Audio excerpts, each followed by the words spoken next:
Hi everyone, this is Trisha, and I'm back again today with another project for you. Today I'm going to be doing this watercolor watering can scene with the wishing well set. As you see, the wishing well in the background. And it was really inspired by the weather and the winter weather that's outside that wants to be spring, but it doesn't really know what it wants to do. So I thought this wishing well would be a great set to use. I wanted the wishing well and the watering can to both look like they were in the snow, but then spring peeking through. So let's get started. I started with the watering can, and I'm going to ink this up in 2 colors. I cut some masks so that I wanted to put some snowbanks in, and I wanted to make sure that the bottom of the wishing well and the bottom of the watering can both were masked off so I didn't go too far down. So first I'm inking the watering can up with some sepia. And I didn't get all of it. I wanted to leave a few open spots like I usually do if you've seen any of my videos.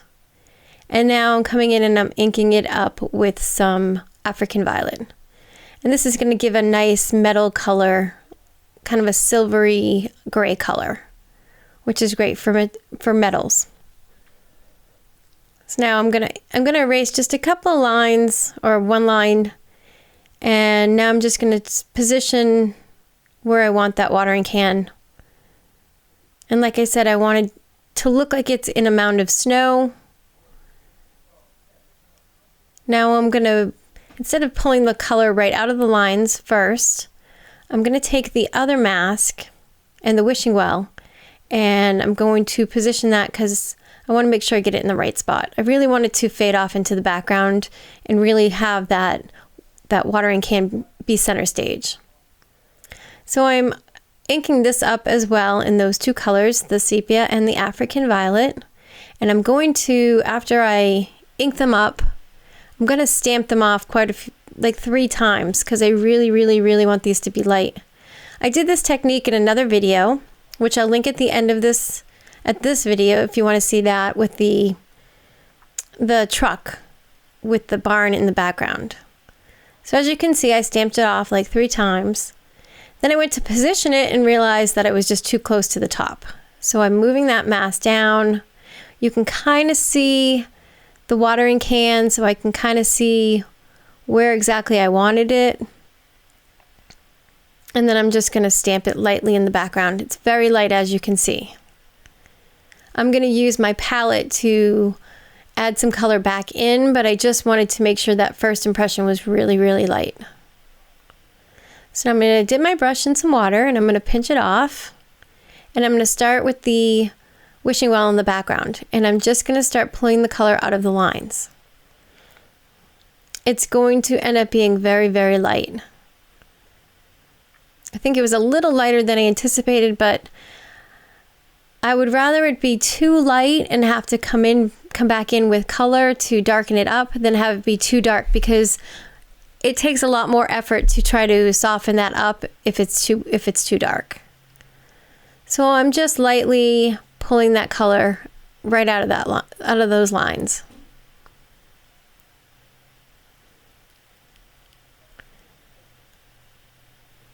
You can barely see it at this point. Now I'm going to take my palette and I'm going to put in some of the African violet and some of the sepia onto my palette, and then I'm going to mix them together so that I get, sometimes I'll use just straight African violet, sometimes I'll use straight sepia. And I'm using a lot of water because I really want it to be light. I don't want it to be too dark. So I'm going to draw in the snow just to give myself a framework of where that snow is. So that's why I'm just using the sepia at this point, so that I could just map these out.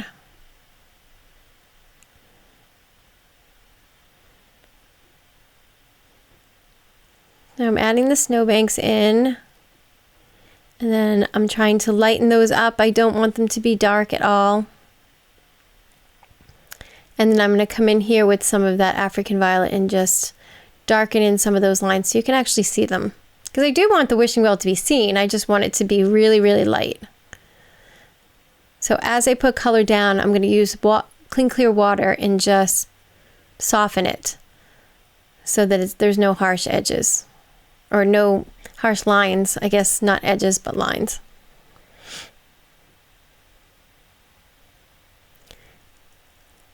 So now I'm going to move down, I'm going to let that dry, and I'm going to move down to the watering can. And I've decided that I'm going to speed this up a bit so that you're not sitting here watching me do every little step in real time. So I'm just pulling the color out of the bottom of that watering can because that's where it would be the darkest. And then I'm going to start pulling it out of the darkest areas behind that handle and then underneath that line, that decorative line there that's on the watering can itself. So because the watering can is a cylinder, you want to pull the color from the darkest to the lightest. So you're going to pull it out from where it would be the darkest, which is on the left and the right, and then pull it into the middle, leaving that highlight.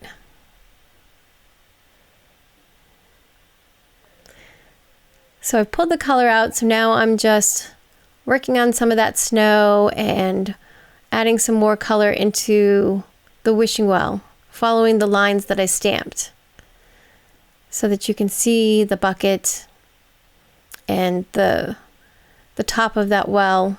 Most of the well is behind a snowbank, so you're not going to see a lot of that. And a lot of the detail, I didn't want you to see, you don't need to see a lot of the detail because this is in the back of the in the back of the painting, in the background, not the focal image. So now I'm just pulling some color into the snow with that little watering can with I wanted it to really look like it was sitting in a snowbank. And that's really easy. You're really just taking some light color and dragging it around in some shapes. It's very easy to do, and it's actually kind of relaxing just to be pulling it out here and there. So now I have my little bird, and I inked it up with some sepia. I stamped it off. Sometimes I'll stamp it off on a scrap piece of paper. Sometimes I'll just stamp it on my palette. That way I can use the color. Like, why stamp it off if I could stamp it on my palette and then use it later? And he came out really, really light, which is exactly what I wanted. I wanted him to be really light, and then I can come back in here with some color from my palette and just darken him in where I wanted him to be darker. I didn't want him to come out really dark and then have it look odd because it is a very soft, wanted a very soft looking painting. So now I'm just taking my brush and I'm just pulling some of those highlights out.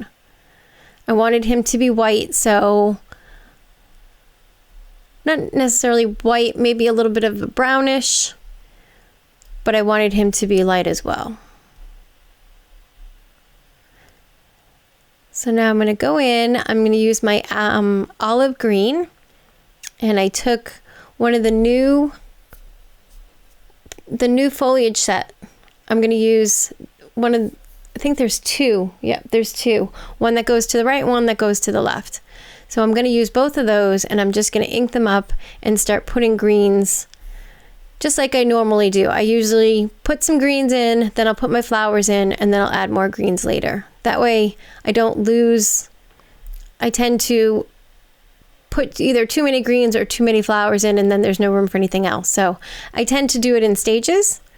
So first I'll put a few greens in, usually overlapping whatever pot I'm using, and then I'll put some flowers in and put some more greens and build it up slowly that way. And I wanted the foliage to look like it was coming right around that handle. So I put those down, and then I use the water and I soften them up And then I'm going to come back in and I'm using the little hearts from the new mini flower set. And I'm using some magenta. Now you see on my palette, I inked my stamp up and then I've been stamping it off to the side onto the palette and then stamping it down. I didn't want them to be really, really bright because I think they would have looked funny. So that's why I was stamping them off before I stamped them onto my palette, onto my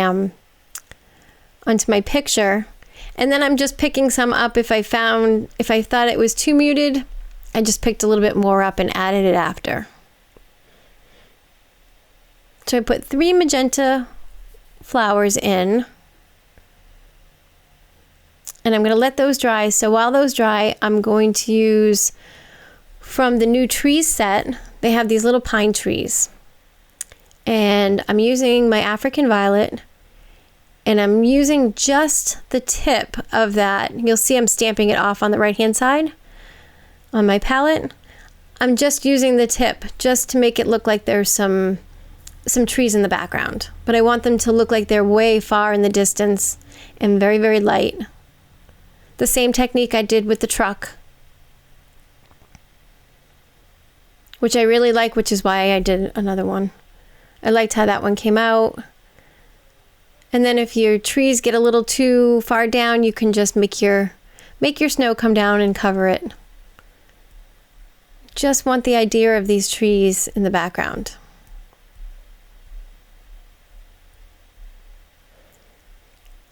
So I'm using a little bit of sepia, and I'm coming back to that wishing well. Sometimes I do this because after the painting is dry, it lightens up a lot. So I really wanted to see where those lines, how those lines were going to lighten up and then come in with a little bit more color. And I'm trying to put the color where it would be the darkest, where those shadows would be. As you can see, I just mixed the sepia and the African violet to get that original metal color.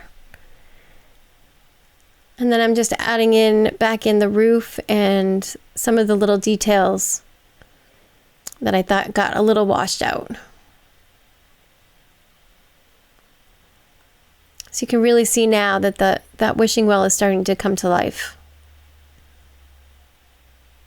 But again, it's very soft in the background.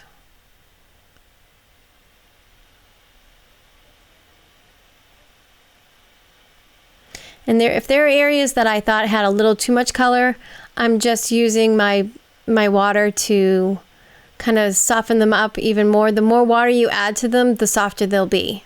And sometimes, like, if you notice in some of my videos, that I'll use a paper towel and I'll use some water and I'll pick some of that color back up. So now here I am coming back in with my foliage just to add a few more leaves around those flowers, just to look like they're tucked in behind some of the greens. And I'm going to take that same stamp, which is the 3 hearts that look like 3 hearts, and I'm going to ink them up with some African violet, and I'm going to make a couple more blooms in here.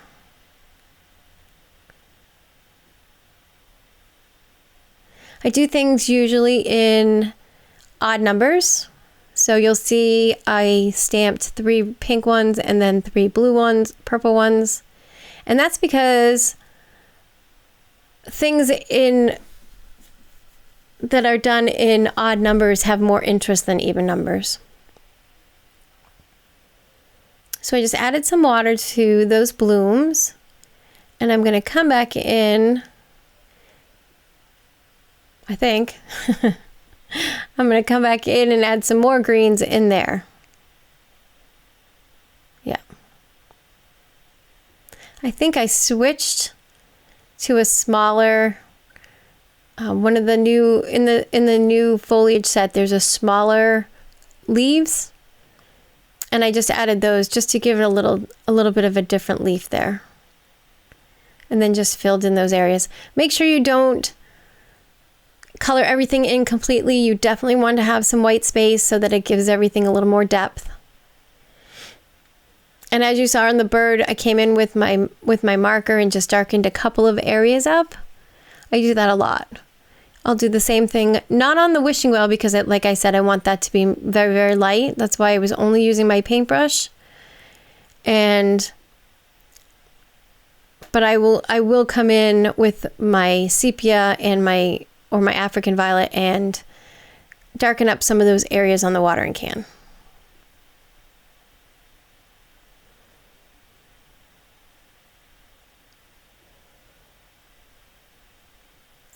So I'm using one of the little flowers from the Foliage Set and just adding a couple. I wanted this almost to look like spring had come and then all of a sudden it snowed, which is exactly what's happening here. So I wanted it to really look like, hey, we're ready for spring and everyone's ready and everyone's all set, and then oh my gosh, it snowed and are we back in winter? Just to confuse everybody. So here I decided not to use my marker to darken everything up, but to use my palette and my brush. So I'm just going in, I'm mixing those two colors again, and I'm mixing them together. I'll put some down, and then you'll see I get some water in my brush, and then I soften everything out so that there's no harsh lines. There were just a couple areas that I really, really wanted to be dark though. And then I'll just kind of soften them out so that making sure that that highlight stays where it's supposed to be. And I really love the look of the sepia when you put it down and then pick it up again. It leaves some really nice variations in the color. So as you can see, some of that is moving. So I put some water down and then I pick it up with my paper towel, which gives a really, really cool look.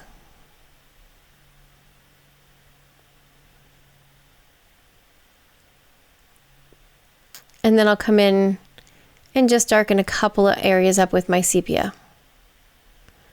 So I thought this needed just a little bit of purple on that belly band there, just to make it stand out a little bit more. So I'm really putting some concentrated colors on the left and the right, and then softening them up, and then adding a little bit more color to them. This belly band is it's very beautiful in real life. I don't really think that it does it justice on the video, but I think it came out really cute and just gives a nice detail.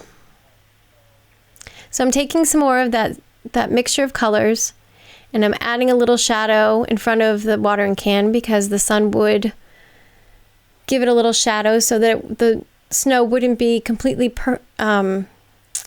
it wouldn't be purple, it would be like a grayish color because it would be a shadow. So now I'm all done, and I decided that just to make it really look like it was a spring snowfall, I'm taking a white gel pen and I'm just dotting it all over the place. And you're really only going to see the dots where there's color. So you can really see it on the watering can and somewhat on the wishing well. But I put a lot of white dots around because I wanted it to look like it was snowing.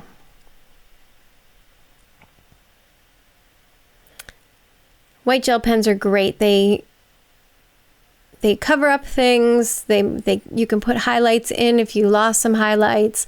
You can put snow in with them. I just think it's an awesome, I love my gel pens. So I probably went a little crazy, but I really wanted you to be able to see the snowflakes everywhere.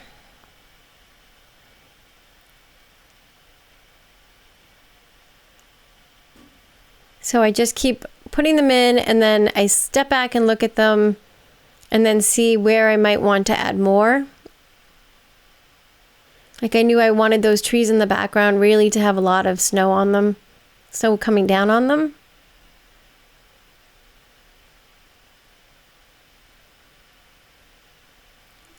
and then I put a lot on the flowers so that you could see them, because the white is very hard to see on the paper.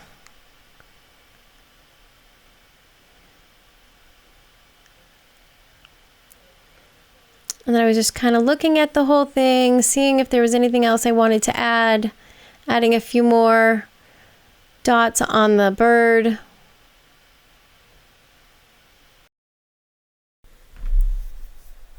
So now I'm just going to sign and date it, and that's it. That's all for our project today. Thank you so much for stopping by. I really appreciate it. If you'd like to see more videos, hit that subscribe button, and I've linked a couple more videos here in case you want to take a look. Thank you so much, and I hope you have a great day.